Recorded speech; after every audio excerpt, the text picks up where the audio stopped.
یہ پرندہ بہت ہی پیچیدہ گھونسلہ بناتا ہے۔ اکثر گھونسلے 100 سال پرانے ہوتے ہیں، جو کہ نسل در نسل اگلی نسلوں کو منتقل ہوتے رہتے ہیں۔ ان کا گھونسلہ دنیا کے سب سے بڑے گھونسلوں میں شمار کیا جاتا ہے۔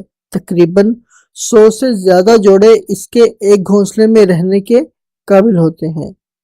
یہ گھونسلہ ان کا مستقل گھونسلہ ہوتا ہے۔ اس گھونسلے میں یہ پرندے نسل در نسل رہائش پذیر ہوتے ہیں۔ یہ گھونسلہ کسی بھی اونچائی چیز مثال کھمبوں، درختوں وغیرہ پر بنائے جاتے ہیں۔ ان کے گھونسلوں کے مختلف حصے ہوتے ہیں، جیسے کہ اندرونی حصہ اور بیرونی حصہ، اور بریڈنگ کے لیے ایک علیحدہ چیمبر بنایا جاتا ہے۔ ان کے گھونسلوں میں اندرونی حصہ رات کے وقت استعمال کیا جاتا ہے، جبکہ بیرونی حصہ دن کو استعمال کیا جاتا ہے۔ اس طرح کا گھونسلہ بنانے کا اصل مقصد خود کو گرمی، سردی اور شکاریوں سے بچانا ہوتا ہے۔ دن کے وقت بیرونی حصے کا درجہ حرارت کم ہوتا ہے، جبکہ رات کے وقت اندرونی حصے کا درجہ حرارت زیادہ ہوتا ہے، یعنی کہ گھونسلے اور باہر کے ٹمپریچر میں 7 سے 8 ڈگری کا فرق ہوتا ہے۔ یہ اپنے گھونسلے میں بھول بھلیا بناتے ہیں۔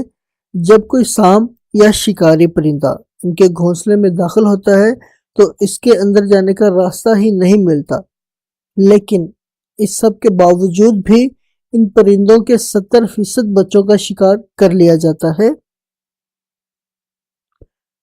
ان کا سب سے بڑا دشمن سانپ ہے، جو کسی بھی وقت ان کے گھونسلے میں داخل ہو جاتا ہے اور ان کے تمام بچے اور انڈے کھا جاتا ہے۔ اگر ان کا گھونسلہ بجلی کے کھمبوں پر بنا ہو تو بہت ہی خطرناک ہو سکتا ہے۔ اکثر اوقات بارش کے موسم میں یہ گھونسلہ شارٹ سرکٹ کا باعث بنتا ہے اور گرمی میں سپارکنگ کی وجہ سے اس گھونسلے میں آگ لگ جاتی ہے۔ اب اس پرندے کے بارے میں آپ کو تھوڑی سی معلومات دے دوں کہ ہر گھونسلے میں ایک لیڈر ہوتا ہے، جس کا حکم گھونسلے کے تمام پرندوں کو ماننا پڑتا ہے۔ یہ سب مل جل کر اکٹھے رہتے ہیں اور اکٹھے ہی کام کرتے ہیں۔ یہ ایک دوسرے کے انڈے بھی انکیوبیٹ کر دیتے ہیں۔ اس نسل کا تعلق بیا خاندان سے ہے۔ یہ جنوبی افریقہ میں پائے جاتے ہیں۔ ان چڑیوں کا سائز اور وزن پاکستان میں پائی جانے والی عام چڑیوں کے برابر ہوتا ہے۔ باقی رنگ اور ڈھنگ آپ تصویر میں واضح دیکھ سکتے ہیں۔ مادہ اور نر کا انتخاب کرنا مشکل ہوتا ہے۔ یہ 1 سے 2 سال کی عمر میں بریڈنگ سٹارٹ کرتے ہیں۔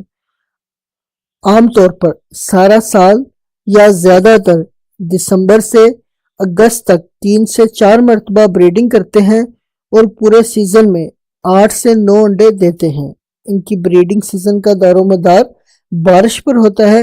جب بارش ہوتی ہے تو یہ بریڈنگ کرتے ہیں۔ اگر کسی سال بارش نہ ہو تو یہ اس سال بریڈنگ نہیں کرتے۔ ان کی خوراک میں کیڑے مکوڑے، بیج، پتے وغیرہ شامل ہیں۔ یہ اپنی پانی کی ضروریات کو کیڑوں مکوڑے کھا کر پورا کرتے ہیں، کیونکہ صحرا میں رہنے کی وجہ سے وہاں پانی کا حصول بہت مشکل ہوتا ہے۔ دوستوں، میں امید کرتا ہوں کہ آپ کو ساری معلومات اچھی لگی ہوگی۔ پلیز میرے چینل کو سبسکرائب کیجیے اور بیل آئیکن پر کلک کیجیے۔